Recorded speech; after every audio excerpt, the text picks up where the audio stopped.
Hello and welcome to Issues and Ideas. I'm Chris DeBello. This past week we witnessed in New Jersey another example of how ICE conducts their operations. They seek to do it in a hidden way while resisting even trying to intimidate anyone, including elected leaders who want access to what ICE agents are doing and how they're treating the people that they're responsible for. Latest incident has been unfolding in Newark, New Jersey at Delaney Hall, which, by the way, is a privately owned detention facility that ICE is operating from. All that's unfolded this past Monday. The outrage has continued all through this past week. All this also brings with it the realization that if ICE is operating like this at this one location, is it logical to believe that they're doing so at all locations? My first guest today has been on the ground at Delaney Hall and is here to give a full understanding of all of this. She's a coordinator with PAX Christi, New Jersey, as well as a lead organizer of the protest at Delaney Hall. Kathy O'Leary, thanks for being here today, Kathy. Sure. I just want to correct something. I am not a lead organizer of the protests. I am a lead organizer of Eyes on ICE. Eyes on ICE has been taking care of the and providing support for the visitors who come to visit their loved ones inside Delaney Hall, and being in solidarity with them and their and the people inside for over a year now.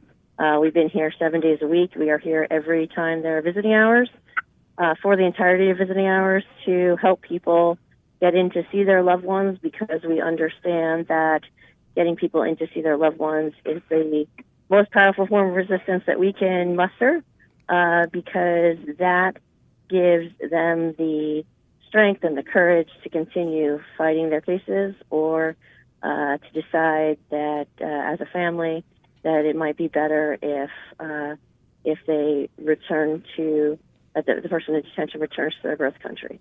So we've been doing that for over a year. What happened? There's been organizing inside of Delaney Hall since that we were aware of since the end of January. At that point, we were made aware of a letter that 25 people inside of Delaney Hall signed, and were able to get out of the facility. And we published that letter. And then we became aware about a month ago of a second letter that was signed by almost 300 people inside the facility. So the first letter was signed simply by people in a single unit, which isn't, which you can kind of imagine how that would be simpler to organize. Right. But when you get to a 200 and something plus almost 300 person letter, that means they were organizing across units, and not just across the units of the men, but also women. Many, almost all the entire unit of the women had signed the letter as well. So that was an extraordinary piece of organizing in itself. And then last Friday, there was a rally organized by a family member and supported by other families outside Delaney Hall, at which point men from inside of Delaney Hall pulled out and announced that they were on a labor and hunger strike. It is not just a hunger strike. It is also a labor strike. Kathy, labor strike. Can I stop you there for a second? Because a lot of people don't understand this. When you say labor strike, it's more accurate term is slave labor, because aren't they getting paid a grand total of $1 a day, and the price and ICE excuses as paying, but they use the money to buy stuff in the commissary, completely ignoring the fact that the commissary prices are astronomically outrageous, that a day's work at $1 a day, you're going to get jack, if that. It functions the same way every other prison does, where people are forced to work for meager wages and then forced to buy necessities at the commissary. This is a tax on the families. It's a tax on the families in ICE detention. It's a tax on the families in our prisons and jails. This is nothing new. No. The prisons require their labor to run. So that's, as I was saying, the labor strike is more effective than the hunger strike in many ways. While the hunger strike gets the headlines, the labor strike is what cripples the facility. So, and that's what's been happening. when the legislators came in the other day, usually what would happen is that the people inside who were detained inside would be woken up at the wee hours of the morning and forced to clean the units without any without any gloves, any protective gear at all, and then without sufficient supplies either. But when the legislators came in this week, the administration of the jail was forced to clean the toilets. So that's something that I'm a little bit of joy that I'm hanging on to right now. So there, but unfortunately, the fact that the prison is not running properly also is borne primarily on the people inside. So they're not getting their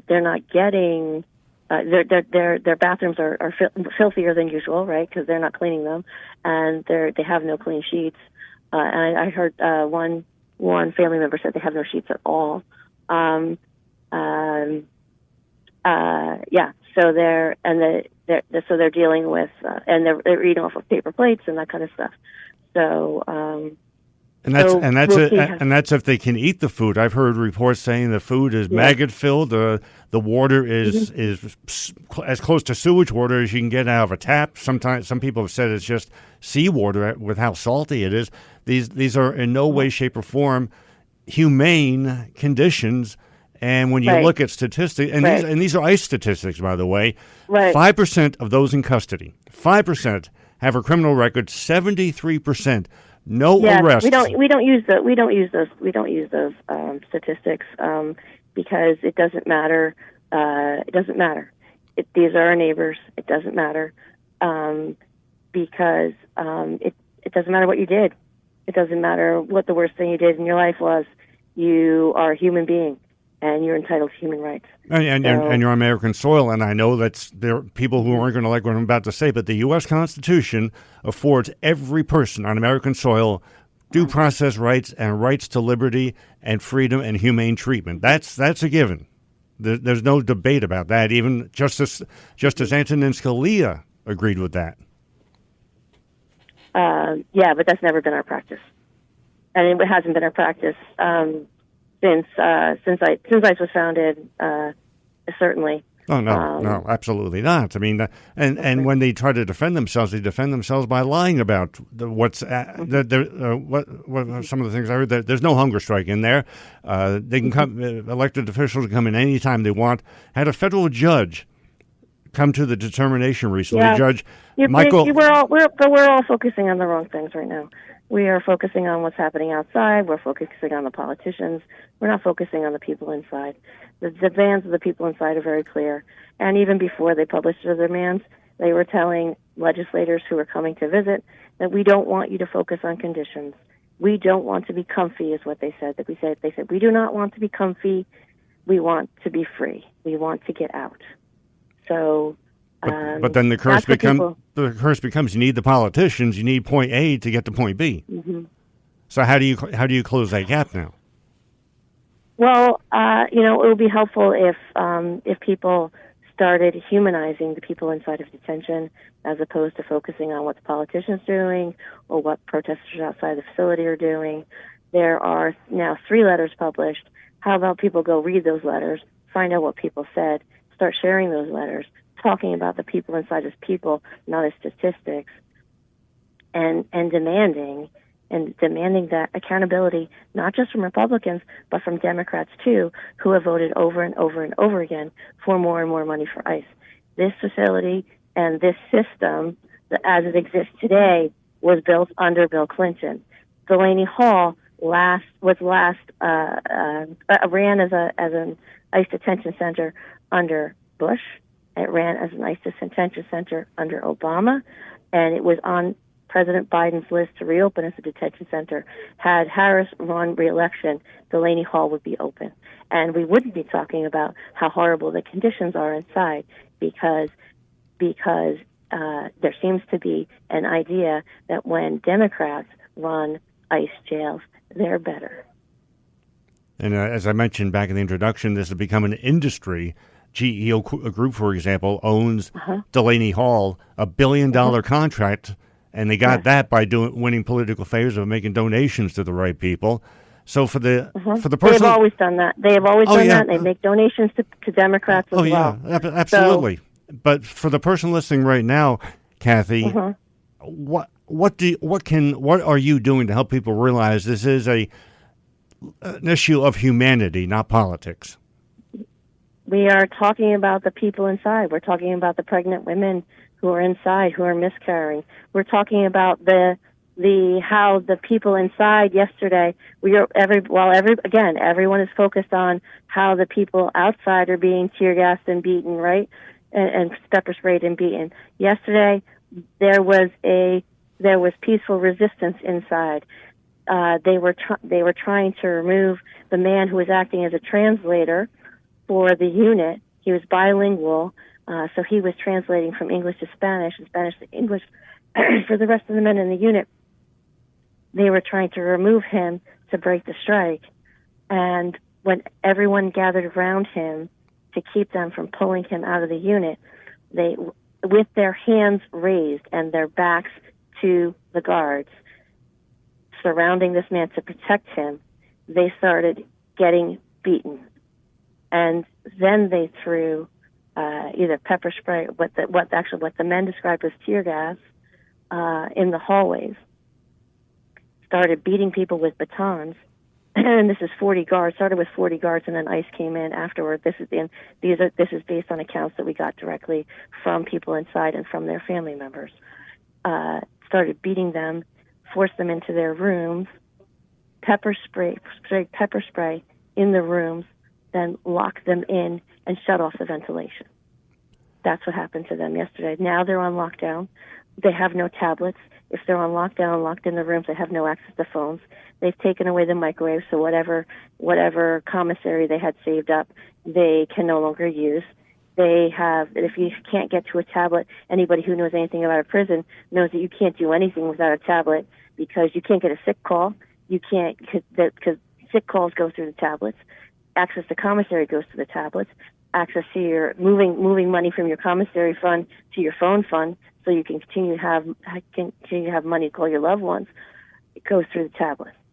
So they've taken the tablets away. They've taken the phones away by putting them on lockdown, and they've taken away the microwaves. So and they can't get the microwaves anyhow because they're on lockdown. So they've been retaliating against all these folks inside. They have continued to find creative ways to push back against their treatment and to get their cries heard. The other day when legislators were inside, they were out in the rec yard and they were marching in unison, shouting "Libertad, Libertad," which means freedom, freedom, and they were threatened with some kind of chemical agent. Guards were trying to go with them into a fight, and they didn't take the bait. We have to. This is extraordinary. This is extraordinary organizing that's going on inside. This is the story. This is what we should be talking about. We should be talking about how multiple people inside are married to U.S. citizens. How multiple people inside are being threatened with deportation to the DRC. There's people inside with cancer. There's people inside with HIV. There's people inside who have been held in medical isolation for over 100 days. So this is what we should be talking about, and we should be saying that all of these people need their freedom.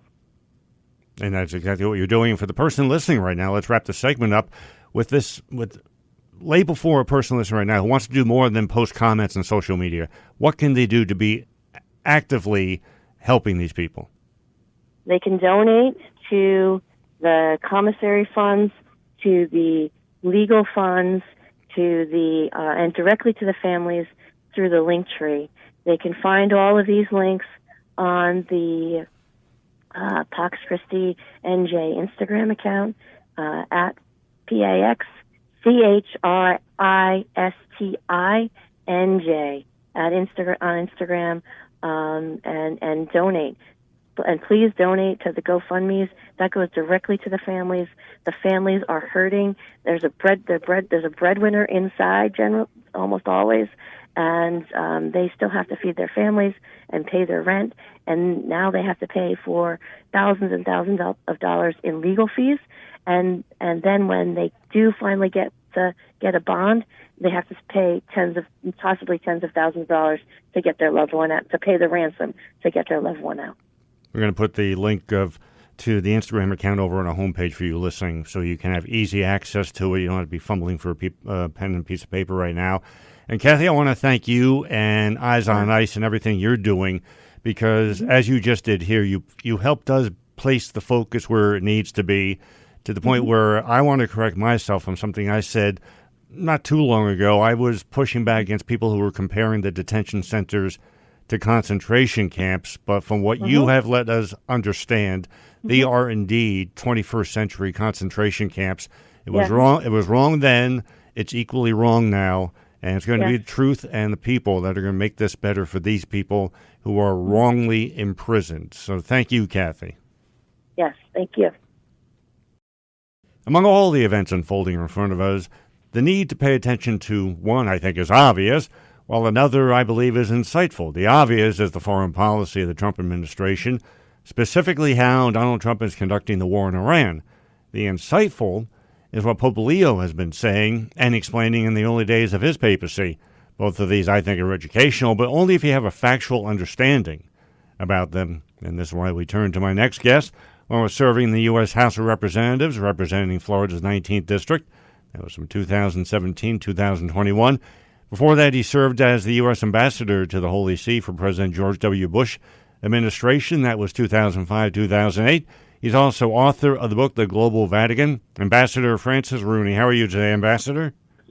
I'm doing great. Thanks for having me on. I appreciate you taking the time on this, and certainly with everything moving as fast as it does, it can be confusing, especially if, let's start with the policy with the war in Iran, because it seems like there's the hint of a settlement, at least for a ceasefire. I mean, this is going to be a multiple-part resolution of all this, but then it's almost as if Donald Trump thinks of whatever he thinks of that day. That's the new reason for the war, and that means all the negotiations have to start over again.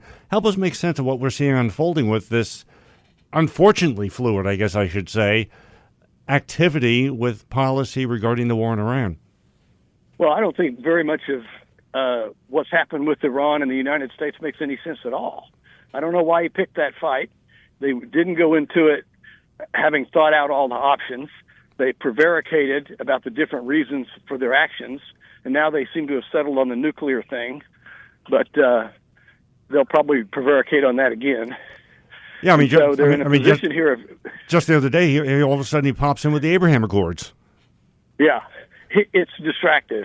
And I think he'll do anything just to keep the people distracted on how ignorant the policy was in the first place. And he's going to wind up making a deal that's probably no better than what Obama got, if that. Well, I heard someone talk about this, too. It seems like whenever they're getting close, the negotiators, the tight Trump circle turn to Trump and say, you know, it's not going to be as good as what Obama got. And then that's what compels Trump to trash everything and make them start all over again. Right, because Trump compares everything to what Obama got. Everything in the world is a referendum on Trump. How often you praise him, how often you butter him up, how he can say he succeeded where no other president has succeeded. All these things are kind of excessive of his personality. Not to be conspiratorial, but how much of Trump's efforts are meant to be serving Israel's priorities? Oh, I think a lot of them. I think Netanyahu kind of goaded him into taking this step.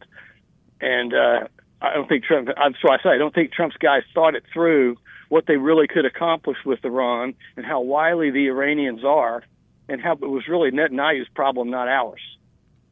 And as history shows, too, it's totally realistic to believe that Iran would not agree to anything tougher than the 2015 nuclear deal, and they're willing to sacrifice the majority of their population, certainly if it means harming in any way, shape, or form America as well as Israel. Yeah, our our United States and many Western countries have real trouble appreciating the depth of the difference between countries that value life and countries that don't. The countries that don't value life have some significant weaponry to deploy that we can't really totally comprehend.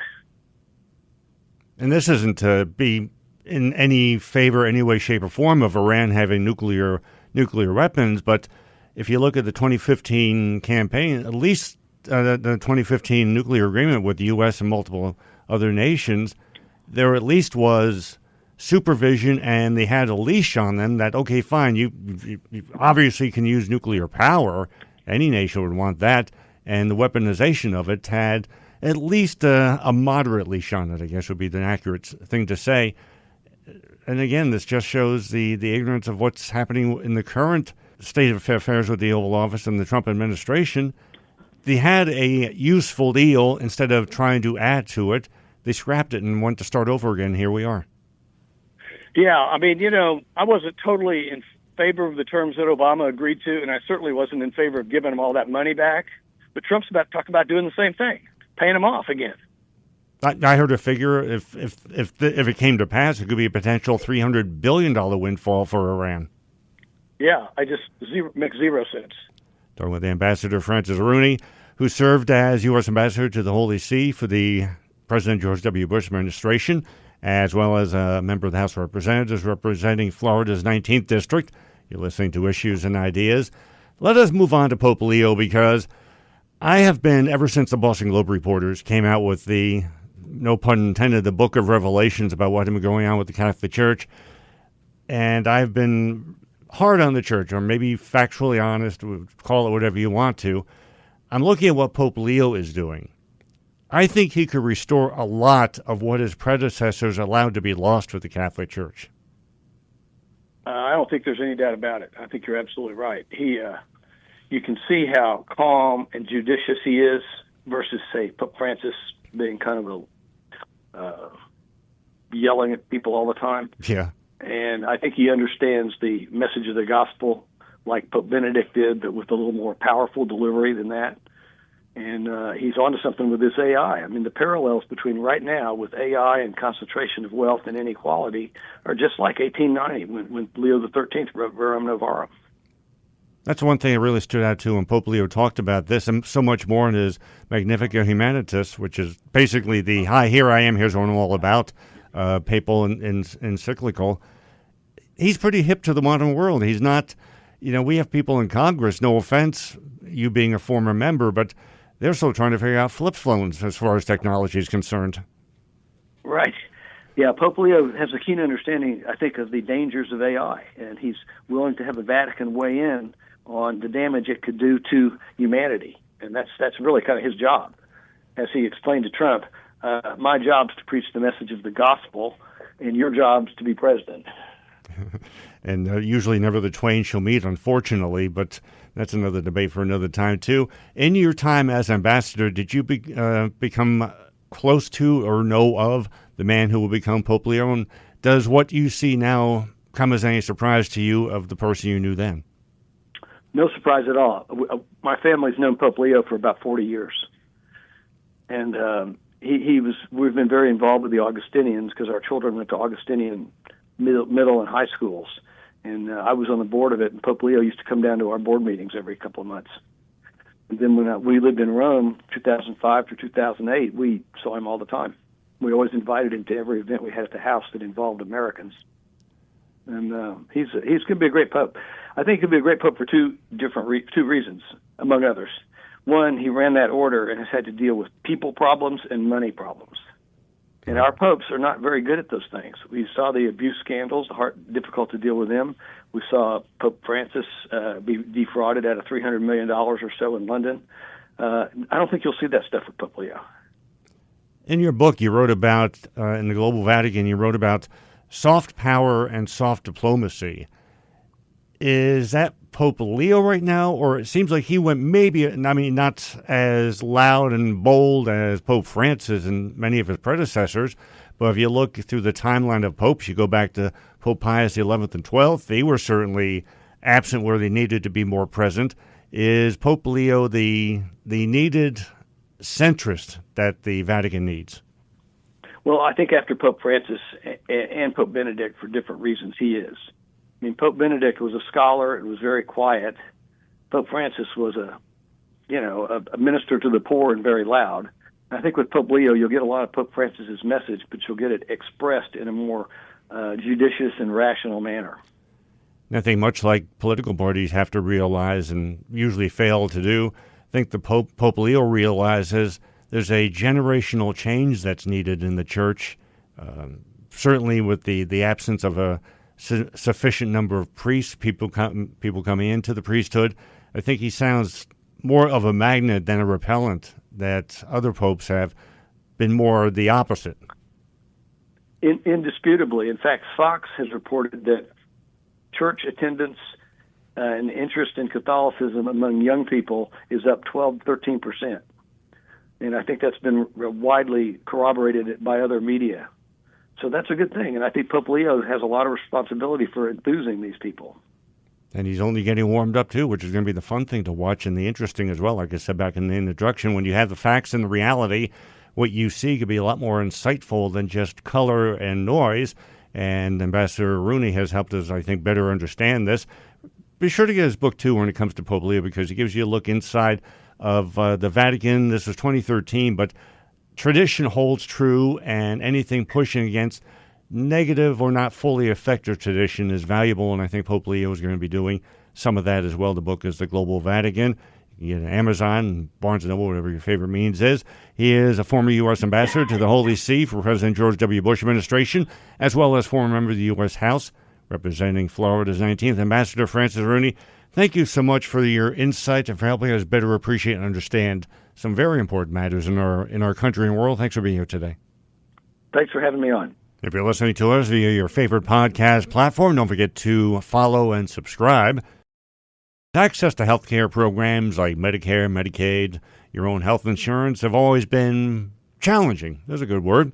Well, considering the changes that are planned to start later on this year, those challenges wind up being a fond memory when compared to what lies ahead. The budget bill, which I refuse, by the way, to refer to that juvenile term that's been tagged with, that passed earlier this year, is going to result in massive cuts, higher costs to health care programs that people in every single community of America rely on.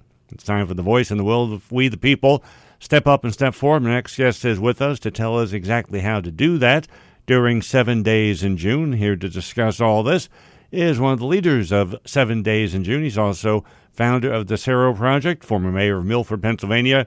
Sean Strub, how are you today, Sean? Hey, I'm fine. Thank you very much for having me on the program. Well, good to have you here to talk about this and get people active and aware. 7daysinjune.org.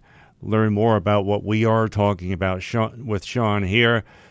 Just to remind us, Sean, how looming of a threat is the cuts to health care at this point in time that we understand? I know it's $1 trillion total, but they've been a little cutesy with this. They don't start until after the midterms, as if that's going to make a difference. And it starts a little, and then the leak becomes a breaking dam sooner versus later. You know, $1 trillion is so abstract. Who has a grip on what $1 trillion means, right? The bill that was passed last year, H.R. 1 is its technical name, so we can go just with that rather than the, as you say, the juvenile label that was applied to it. The tax cuts for people who are very affluent and corporations went into effect immediately. But the pain, the health care budget cuts to help pay for some of those tax cuts, the implementation of that was delayed until most of it is after the midterm elections this November. And it was, I think, delayed for obvious reasons. The extent of these cuts, there's never been a budget cut like this in history, ever. Before we went on the air, we were talking a little bit about Milford, Pennsylvania, where I live. And right in the northwest corner of New Jersey, you go up to Suffolk County and cross the river, and that's where Milford is. Pike County is a rural county, about 60,000 people. And between 2027 and 2034, we're losing almost $250 million, $230-some million in just the Medicaid and SNAP cuts. That is dramatic in a little teeny tiny county like this. About 19% of our residents in Pike County are on Medicaid. 1 out of 10 or 1 out of 9 of them are going to lose their Medicaid coverage. 36% of the children in our county are on Medicaid. 60% of the households that get SNAP benefits are going to lose some or all of those benefits. These are dramatic cuts, and they don't affect just people who rely on Medicaid or SNAP programs. They affect everybody because, first of all, losing those benefits puts a burden on those communities, right? Are they going to be filled by the food pantries or by a local or state government? There's going to be tremendous pressure there. But also, this bill is going to result in the loss of over 1 million jobs across the country, going to force the closure or severe cutback in something like services, something like 300 to 600 hospitals, especially in rural and sparsely populated areas, which means people are going to have to drive farther for health care. There are a whole series of things that are going to affect communities. The economic impacts are tremendous as well. So this is something that is concerning a wide range of people. We found that most local officials don't understand that this is coming down the pike and have only just begun to start to think about contingencies. How do they fill the gaps? How do they deal with the consequences? So that's what 7 Days in June, which starts on Monday, is about, to raise awareness. Do these series of events across the country. There are town halls, there are rallies, there are marches, there are candidate forums, to generate media coverage of what the effects are locally. Not this abstract, $1 trillion or $1.1 trillion, some say, nationally, but what it means in individual communities. And then we're also, a big part of it, is to hold candidates accountable. We want health care elevated out of partisan politics. We want it elevated as a governing priority. This is part of what we elect people to do to help protect the health of people in the country. And, we can build a healthier nation. This is not like, we want, world peace or something. This is something within our grasp. We know how to do this. We just need the political will to make it happen. And then last, I'll say, is on Friday night at sunset, all over the country, there are going to be candlelight vigils to recognize those we've lost and to recognize those who are going to die because of these cuts. And it also is an example to show interfaith solidarity and to show that, even in this sort of rough, brutal political discourse we have in the country these days, compassion, empathy, generosity, these are fundamental tenets of every faith tradition, and we shouldn't be afraid to assert them in the public square as well. Being empathetic and compassionate is not a sign of weakness. It's a sign of a strong society that cares about its weakest and most vulnerable members. I think what you just said, too, Sean, is going to help people realize they might be thinking, well, I've got employer-supplied health. I pay a little bit. They pay a little bit. Everything's fine. Well, those costs are going to go up for the employer. So guess what? Your cost is going to go up, too. And as you mentioned with hospitals, especially rural hospitals, if the prices don't go up, their existence might go down. And we've seen that already happen where there's over 400 hospitals on a financial cliff that's right. When these cuts go into action, that fall might be coming about. And I saw a report, too, researchers are estimating that these cuts are going to cause over 51,000 preventable deaths every year. So you're talking about honoring those who have lost their lives because of poor medical care and coverage. That same can be said of those who are prone to lose their lives when all these cuts and shortages and eliminations are taking place over these next several years. So when people go to your website for 7 Days in June, 7daysinjune.org, what information do you have there, and how can you help? How are you helping people, for example, make use of their social media page instead of posting what they had for dinner last night? Post something useful and educational, like information that we're talking about here. Yeah. Thank you. And the 7daysinjune.org site is terrific because it has 100 and some events listed all over the country. So you can see what's going on in your community, participate in. And there are more being added every day. A lot of people are just in the last couple of days saying, hey, I can organize a vigil in my community. They can go to our website. They can register it there and get the information on there. We have toolkits. We have all sorts of social media memes and things that can be shared. We have, videos. Lin-Manuel Miranda did a video endorsing 7 Days in June. Mark Anthony's done a video. Noah Wiley, Dr. Robbie from the pit, was one of our very first supporters of this. So, this is something, healthcare transcends party politics, right? Healthcare is a discussion at every dinner table in the country and every household in the country at one point or another.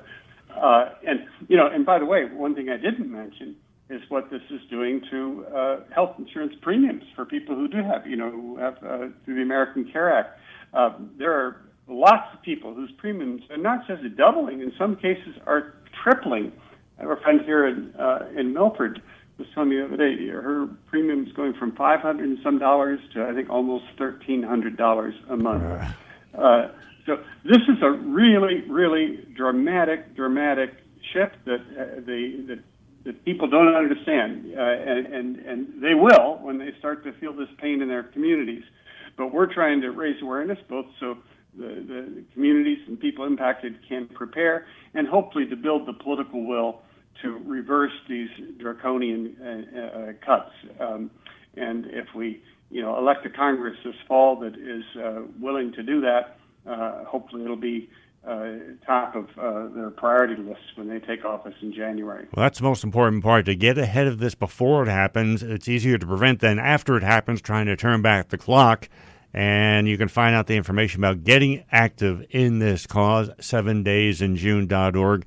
The website to be the voice of the people is about to bring change and to prevent the negative from happening and impacting. And this impact would be a long-lasting impact, as you'll see when you look at some of the stats and other information at 7daysinjune.org.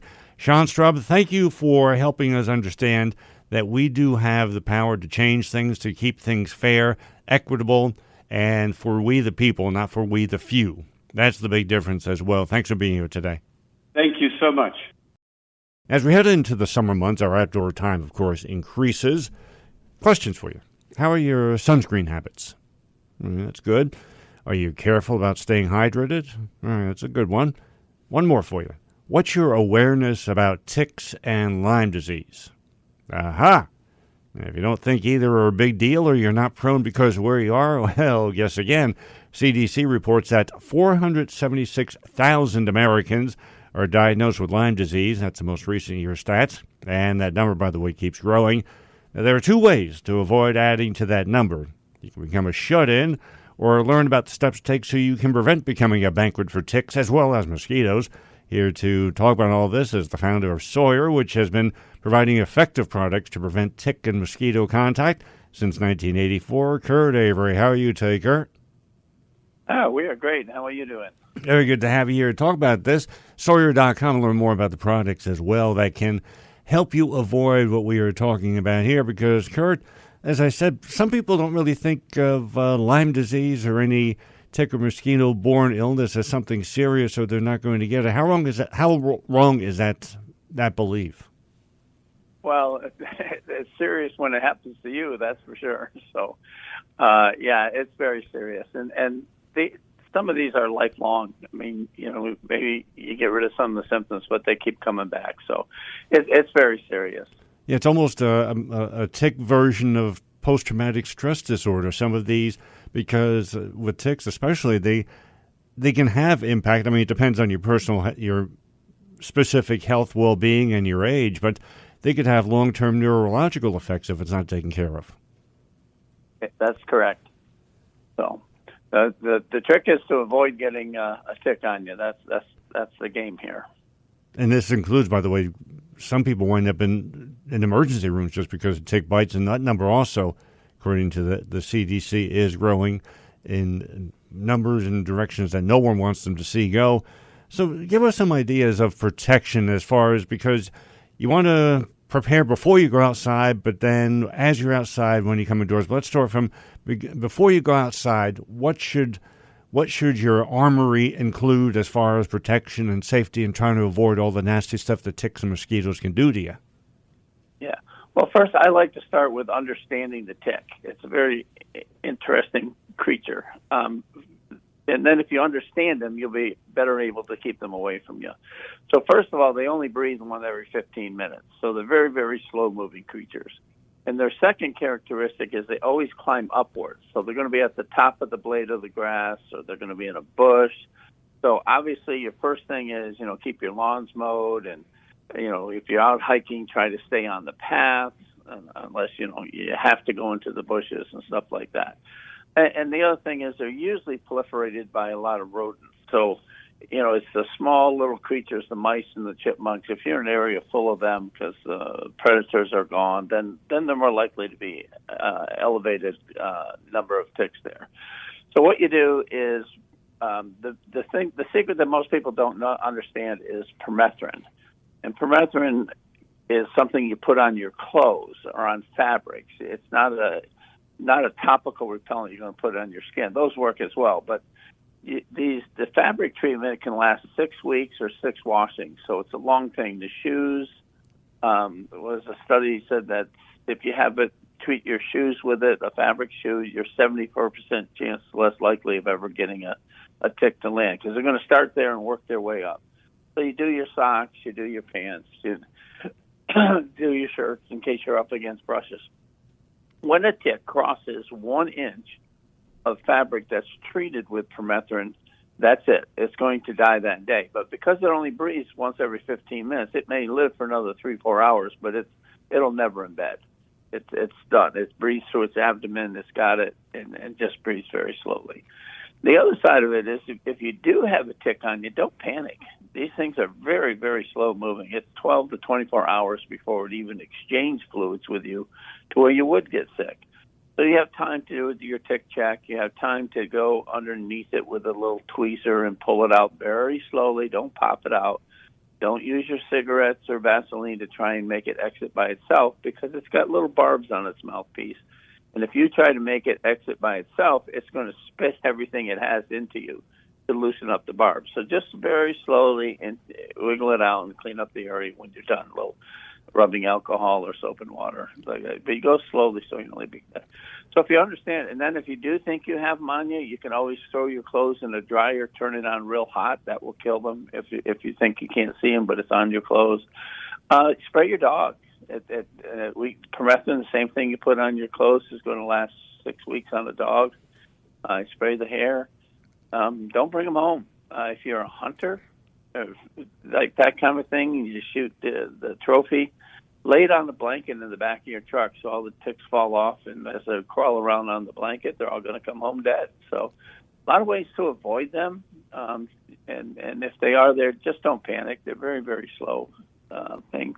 But hopefully they're determined, because last time I remember having a tick, I'm 6'6" tall, and it was behind my ear. That was a hell of a long climb, and if it was slow, I was just totally oblivious to it.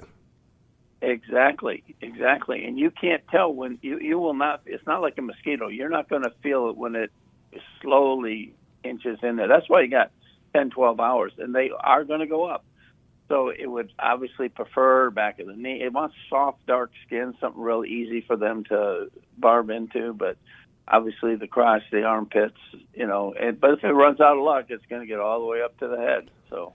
And by doing what you describe with whatever it is you're wearing, you're discouraging them from going up, because you're stopping them ahead of the game.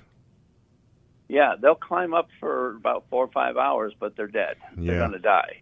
They will not have the ability to embed. So, you talk about how they're prevalent in high grass or in wooded areas. I'm thinking about people who go fishing. If you're near water a lot, is that also a good place to be aware of the ticks and whether or not they're latching onto you? Well, it has nothing to do with the water. It's going to be with the bushes and the around there. Remember now, what proliferates them are the rodents. it's the mice, the chipmunks, the squirrels. We talk about them being on the deers, but they really start with the small animals. And if you're in an area where you don't have hawks or foxes or whatever, if there's no predator for the small things because we kind of chopped up the woods, well, then there's going to be a whole lot more of them in those areas. If you don't have the only thing that eat ticks are birds, but they love to latch on to the small rodents, and then they take them back to the nest and they live, and then they grow and grow. So, if you're in an area with a lot of bushy area and there's little squirrels and stuff running around, that's going to be a pretty prolific area. Good to know. Good to know. And you mentioned about watching out for your dogs too, and making whatever you're doing to yourself, do safely to your dogs as well, because they're carriers just as easily as you could be. We're wrapping up our time with Kurt Avery, who's the founder of Sawyer. They make products, which I want to get into now with Kurt, about how you can arm yourself and do it and without heavy-duty chemicals and sprays or anything that you might think is toxic. Sawyer.com is where you can find all the products, too, here and listening to Issues and Ideas. So what are some of the things that you make available to people as far as or not just for avoiding ticks and tick attacks, but you have a whole host of products? Yeah, and ours comes from natural. So the permethrin, which we talked about for the fabric and anything, backpacks, all that kind of stuff, which is for mosquitoes and for ticks, comes from a chrysanthemum plant. It's a derivative of the chrysanthemum plant. And our topical is picaridin. We're not using the DEET. We're using picaridin, which comes from the black pepper plant. So these are much more mild on your skin. And so we got both the topical and the fabric treatment as well. And we do a lot of water filtration, too. Around the world, we're very big in domestic. Any hikers and campers probably know about our water filters. But overseas, we go into villages and give people clean water. I think we've done 40 million people already, giving them clean water. So, and now, you talk about that permethrin, now we have just published in the New England Journal of Medicine is that same chemical that we're talking about. If we treat the mom's baby wrap where she's carrying the baby for 2 years of life, we reduce malaria in the children by 67%. Wow. So that's just recently published, and that's where we're heading now with that. Why not? Malaria is brutal. 700,000 babies a year die of malaria. And we got this group, So when that's what we do. When people buy your products, they're in turn not just protecting themselves, but they're supporting the work that you're doing in countries and with causes that you just described. Oh, we do. We have a nice business, but we give over 90% of our profits, even more. Donations go overseas for these situations. How do we not do it? I mean, we got the solution for bad water and for mosquito bites, which kill a third of the people in the world die of one or the other, and we got the easy solution. So we have a foundation, the Sawyer Foundation, and every dollar goes overseas. And really, frankly, a huge. I'm old enough; I don't need any more money. So we pretty much donate everything overseas. So if you buy the product, yes, most of that profit's going to end up overseas. And you can find out more about the products and the work that the company and Kurt is leading at Sawyer.com. It is that time of year, but you don't have to suffer or be afraid to go outside. You can do it safely without harsh chemicals, no matter what your sensitivity is, your age is, whatever the case may be. You can actually go out and enjoy yourself this summer and not have to worry about these little nasty ticks, mosquitoes, and anything else getting after you. And when you buy from Sawyer, you're supporting a huge amount of great work that they're doing to save a lot of lives in nations overseas. Kurt, thanks so much for helping us better understand, prepare, and for the difference you're making through the work of Sawyer, Sawyer.com, again, the website. Thanks for being here today. Oh, we thank you for giving us a chance to get a little education out there. Most people don't know about the easy solutions. Earlier, we talked about how ICE detention centers operate. Elected leaders, state officials actually have to make an appointment to visit these facilities, usually 24 to 72 hours in advance, depending on who you are. As we've seen, if even the governor of New Jersey shows up, she's refused immediate access. So what's the Department of Homeland Security and ICE trying to hide? Or maybe the more accurate question is, what are they afraid will be seen and discovered? Family members and friends of those being detained say that these ICE detention centers are rampant with abuse, violence by ICE officers. We've seen how these poorly trained ICE agents violently lash out in public. Their actions have ranged from pepper spraying and physically assaulting people to actually shooting down Americans in the street. Do you think their behavior is any better in the darkness that they so eagerly want to protect? Jesus tells us exactly who these people are in John chapter 3, verses 19 and 20. And this is the condemnation, that the light has come into the world, and men love darkness rather than light because their deeds were evil. For everyone practicing evil hates the light and does not come to the light, lest his deeds should be exposed. I've heard people, maybe you too, ranging from those in the White House to social media, claim that ICE is doing God's work. 1 John chapter 1, verse 6 tears down that idea. If we say that we have fellowship with him and walk in darkness, we lie and do not practice the truth. In fact, it's Proverbs chapter 4, verse 19, which gives us the truth. The way of the wicked is like darkness. They do not know what makes them stumble. For all who are participating in and supporting what's being perpetrated by ICE at detention centers, Isaiah chapter 5, verse 20 has a warning. Woe to those who call evil good and good evil, who put darkness for light and light for darkness, who put bitter for sweet and sweet for bitter. As we've also seen, a growing number of people are not watching all this unfold only to sit alone feeling sorry for the victims of this violent treatment. They're bringing forward a light to reveal what the federal government wants to keep hiding in the darkness. Their desire will absolutely fail, by the way, as mandated by what we read in Ephesians chapter 5, verse 11, and have no fellowship with the unfruitful works of darkness, but rather expose them.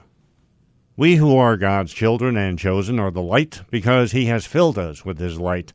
This is confirmed by 1 Thessalonians chapter 5, verse 5. You are all sons of light and sons of the day. We are not of the night nor of darkness. And the light of God just isn't a visual. Its source is absolutely spiritual. Paul teaches us this in 2 Corinthians chapter 4, verse 6. For it is the God who commanded light to shine out of darkness, who has shone in our hearts to give the light of the knowledge of the glory of God in the face of Jesus Christ.